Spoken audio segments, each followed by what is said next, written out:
Hi, welcome to Coda Guitar. This is a level 1 lesson on open chords, quite a short one. We're just going to be looking at a couple of minor chords here. We're going to be using 4 fingers here. So up to this point, hopefully you can play it a little bit. You've had a look at some of our beginner lessons, free lessons and songs. So you've had a go at some 3-fingered open chords, major, minor, 7th chords, and you've had a go at them in some different progressions. Hopefully you've played them in some of the beginner songs, so you've had a go at playing them in time with the backing tracks. Obviously you want to play your chords and get them in sequences, make them sound like proper songs as quickly as you can. So here we've already looked at A minor, D minor and E minor in the beginner lesson, so you can recap those if you need to. And here we're going to be adding 2 extra minor chords, B minor and C minor. Now the full versions of these are actually bar chords, which involves clamping your first finger over several strings at once. Quite difficult. We're not going to be looking at this at level 1, we're going to be looking at that at level 2. So we're just playing slightly less full versions of these chords to start with. So there's a B minor chord. The full one involves a bar. There's a couple of variations where they just sound a bit fuller, so we're just going to play the top 4 strings for these chords. So first of all, finger 1 on fret 2, and finger 2 of the top string, that is, finger 2 on fret 3 of the second string, the B string, finger 3 on fret 4 of the D, the 4th string, and finger 3 on fret 4 of the G, the 3rd string. So there's a B minor. Now because the full version is a bar chord, we don't really want to hear the open strings a little bit muddy there. We want to keep it a bit crisper sounding. So you want to be aiming to just strum the top 4 strings there.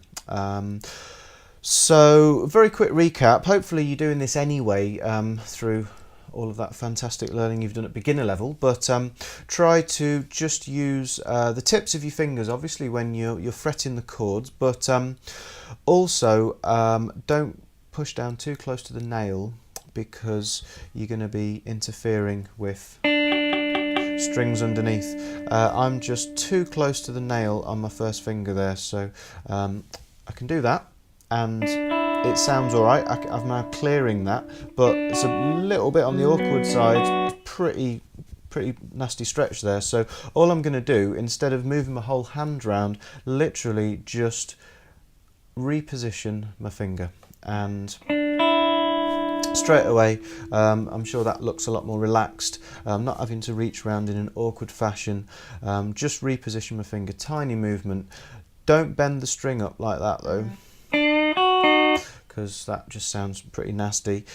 Take your finger off and then reposition it. So relax, take your finger off, reposition it, find a position where you can definitely hear the string underneath, and then just try and do that with all 4 fingers. You might find your little finger is a little bit too flat or too close to your nail, so you'll have to move that around a little bit. I mean, this is the first time we've used a little finger for minor chords anyway, so you might find it's not that responsive. So sometimes what you can do is you can try and curl, sort of lock these together without being too tense, reasonably closely, and then curl your fingers round so the ends of your fingers kind of come in line, and then that's a good position for this kind of chord where you've got those 2 fingers kind of right next door to each other on the same fret, different strings. So there's a B minor, just basically starting from fret 2. Now the reason why I say that is because C minor is just exactly the same chord starting from fret 3. Okay, so again, that doesn't sound very good. Don't play the bottom 2 strings, don't play the bottom E and A strings. So what people sometimes do is, you see, I just reposition my fingers a little bit there. I've actually used a part of my third finger that's even further away, further round from my nail, and that's now means that my third finger is pushing up against string 5. So if I get a bit too carried away with my strumming, I've actually strummed through string 5 there, but you can't hear it. A little bit of muting. It's quite a useful sort of tactic that people use, so you can give that a go if you want. There is another version of C minor as well. This is a bit tricky. It does involve, if you've noticed with the B and the B minor and the C minor, we're not actually using any open strings here, so I suppose strictly speaking they're not open chords, but they get used very, very regularly in open chord sequences.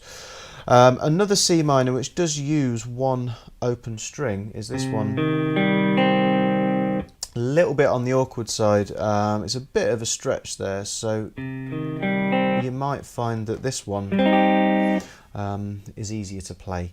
There's always loads of different shapes, loads of different ways that you can play the same chord.